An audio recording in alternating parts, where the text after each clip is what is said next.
A very warm welcome to the top three qualifiers for the FIA Formula One Abu Dhabi Grand Prix.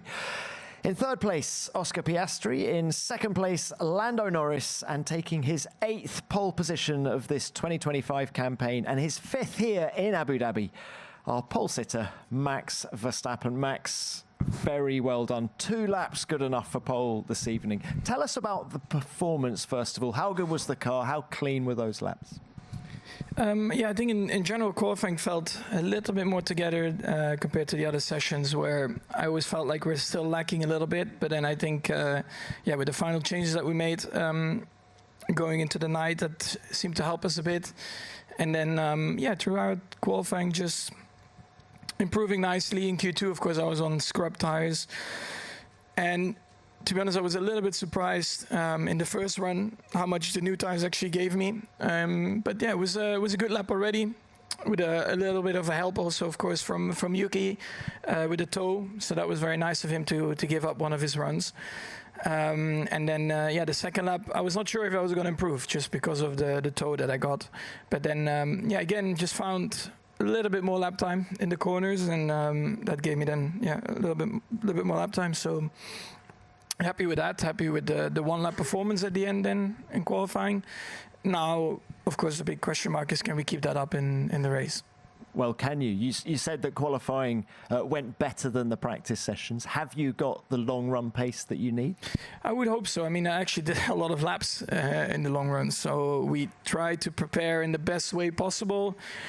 It's probably the best I have felt, but of course, let's see if that's good enough.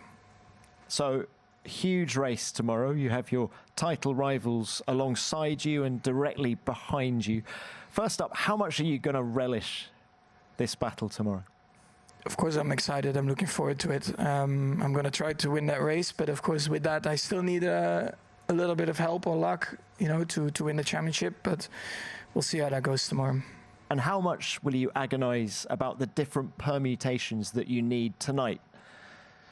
In terms of? Just what you need to win the championship. How much will you look into that? To think about that tonight? No, we'll figure it out tomorrow. Not tonight. All right. We'll see. I mean, it's like talking about strategy. Like, you can talk about it for 1 hour, 2 hours, and then normally after one lap you throw it in the bin. So there's yeah, a lot that can go well for you, can go against you, and we'll find out tomorrow. All right, Max, thank you very much for that. Lando, let's come to you. You said a moment ago you're disappointed not to be on pole, so let's talk about Q3. How was the car? How was your rhythm out there?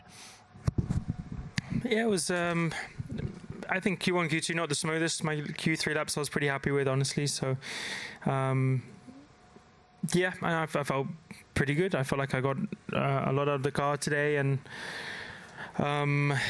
but it just wasn't enough, so I was disappointed because you just want to be on pole for the final race of the year. But we just didn't have the pace today, so I felt like I got the maximum out of the car, and I have to be happy with that. Of course, behind the one person I kind of want to be ahead of, that's the only reason for the disappointment. But otherwise, I was pretty happy with my laps, and yeah, it was the maximum we could do. You used 2 sets of tyres early on. How much did that upset the rest of the session for you? No, I didn't. All right. Well, look, let's throw this forward to the Grand Prix itself. First of all, the long run pace of the car. What did you learn in Friday practice in particular? Bits. I think we weren't in the best position on Friday. I think we've improved on quite a few areas since then. And race pace, normally we're pretty strong, but like Oscar said, Max's pace was also very strong. So yeah, I think today when you look at it, we weren't quite quick enough, but of course we'll hope we can turn some of that around tomorrow. So how do you balance taking risks in this race with protecting your championship lead? Yeah, I'll decide when I have to. All right. Thank you very much for that. Oscar, it was very close between you and Lando in qualifying. Let's talk about your one lap pace, first of all. How pleased were you? I think overall pretty happy. I felt like Q1, that was the first lap that was actually good for the weekend, which was nice to have it at the right time. And then I think the laps in Q3 were pretty good as well. The tiny little margins that you always have on a qualifying lap were probably there, but I didn't have an answer for Max's pace today, so ultimately pretty happy. Would have loved a bit more, but we didn't have it. And are you happy with the long run pace of the car? Difficult to know. I've not done that much long running. Obviously on the FP2, but it looked okay without being anything spectacular. So yeah, I would love it to be. I would have loved the long runs to have gone a bit better, but we're here now, and we'll see how the conditions and the tracks evolved. Now, you've won championships before, obviously, as has Lando in the junior formulas. Is there anything you've learned from previous high-pressure moments that will help you tomorrow? Yes. Funny things can happen. That's what I've learned. Going to get your popcorn out and watch these two going into turn one tomorrow, for example? Turn one, I don't know, but I'll have some on standby. All right, thank you very much for that. All right, let's open this to the floor. As ever, name and publication, please. Who's first? Scott Mitchell from The Race. A question to all three. Based on the long runs in FP2 and how the car, the track has felt through today, how much do you feel it's gripped up from yesterday, and what's that going to do in terms of the demands of the car? Because a lot of people were talking about front graining on the front right and then deg on the rears. Normally it always improves a bit. It's quite natural throughout the weekend. But still, I think everyone in the long runs was graining their right front, and at the same time the rears, I guess, are also not on holiday. So yeah, I think we will all struggle with the same thing, but some a bit more than others. Lando, your thoughts? No, Max, I think, summed it up pretty well. I think the track certainly improves always into qualifying. Probably not as much as we might have thought, considering yesterday at the fuel loads we're at, things like that was already at 23.0, I think. So we didn't really go that much quicker today with a lot less fuel. So I maybe would have hoped for a bit more from us today in quali performance, but lately our quali performances have been something that have been a bit more on the back foot rather than the races. So. Yeah, but like Mike says, I think everyone struggled with similar things.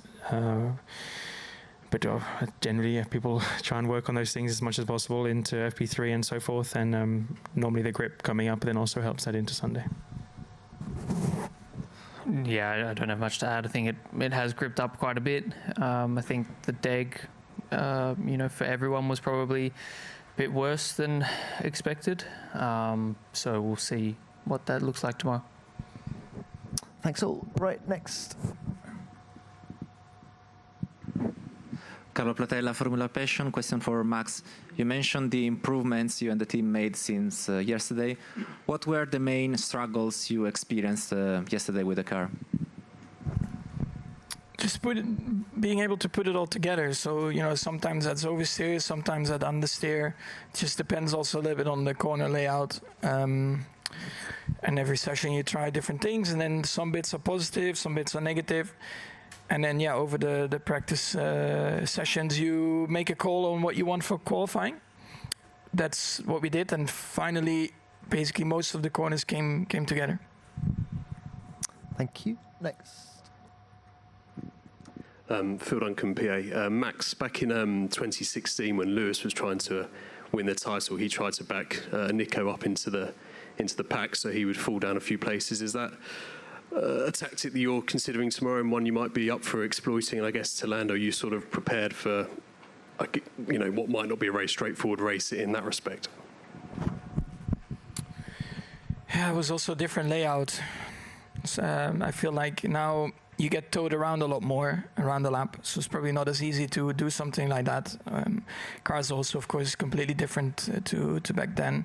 I felt like it was a lot easier back then to back it up because the tires would overheat a lot when you would get close. I remember even in 2016 in some qualifying laps you couldn't go flat out in sector 1 to keep the tires alive in the last sector, which actually was here, for example. So it's very different times. I hope it's not straightforward, the race, but hopefully that's not because of me. Lando, are you expecting a complicated race like that? No idea. I expect everything, so we'll wait and see. Okay, thank you. Next. Hi, Julian Linden from the Herald Sun. Question for Oscar. Are you cool with the team orders now if you can't win? And if by chance it turns out that you do something which helps Lando win the championship, how would you hope or expect he might thank you or repay you down the track?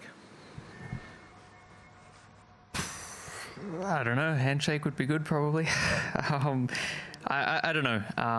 You know, I don't know what exactly is expected of me yet, but you know, until either Lando or Max cross the line in front of me, I've still got a chance of winning the title. So, yeah, we'll see how the race pans out.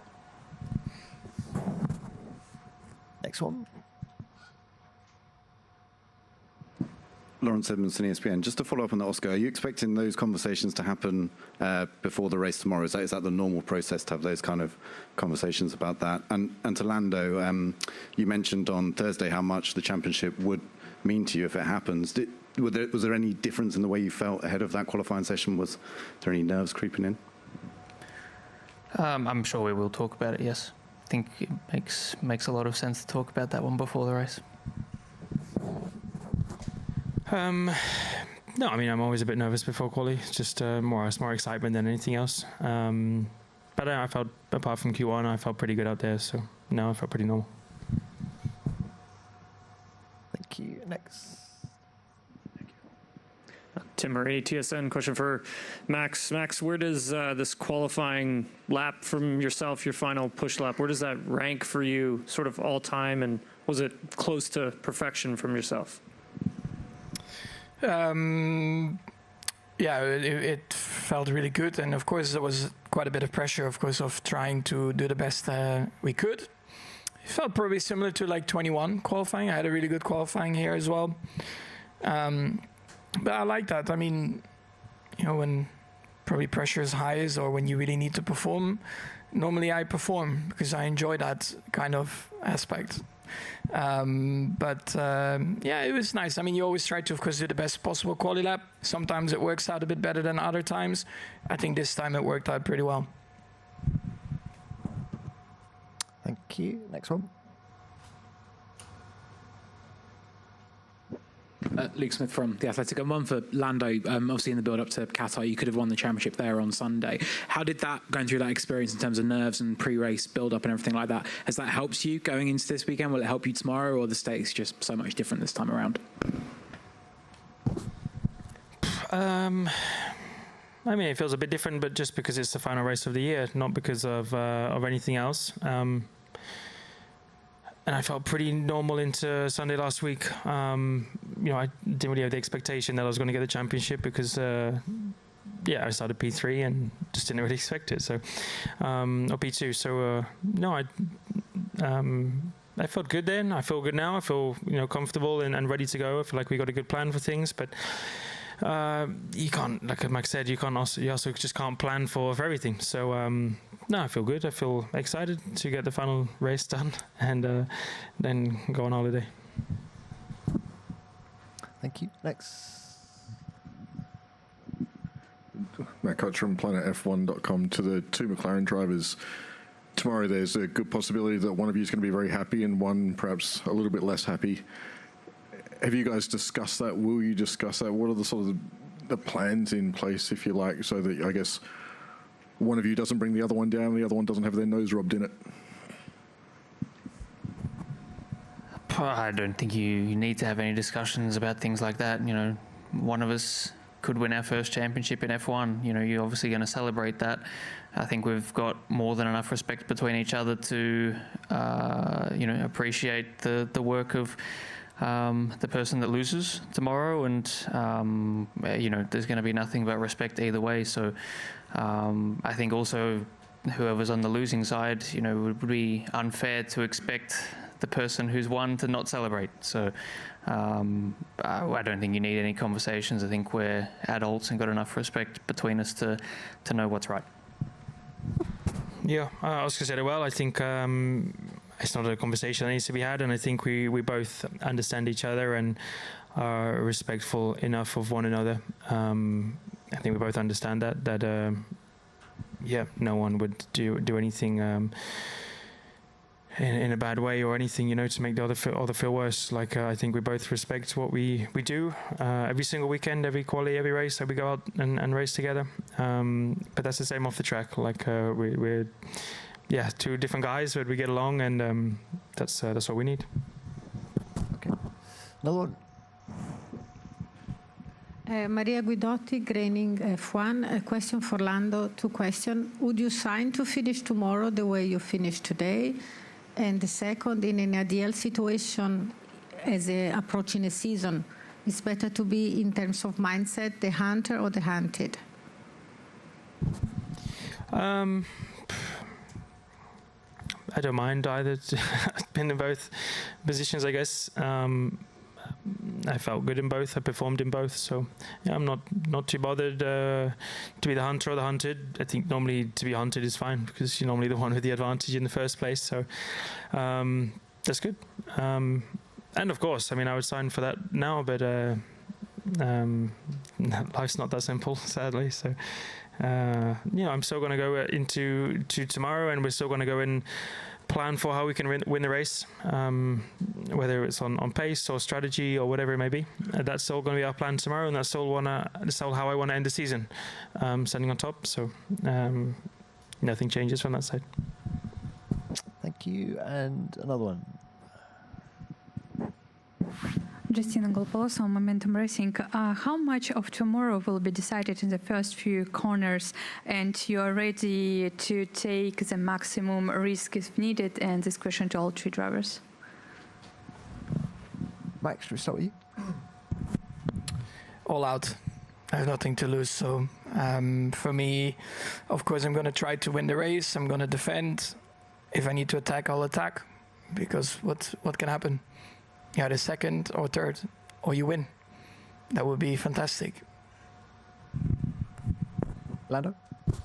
I mean, it's not something you decide now, honestly. So it's something that you'll see, and something we decide. Kind of before the start of the race and 5 meters before you break into turn 1. So until then, I think everyone just wants to get the maximum out of it for themselves. I mean, from where I'm sat, I need things to happen in the race to win the championship. So I'll wait and see if those things happen. All right. Thanks to all 3 of you. Best of luck tomorrow. Thank you.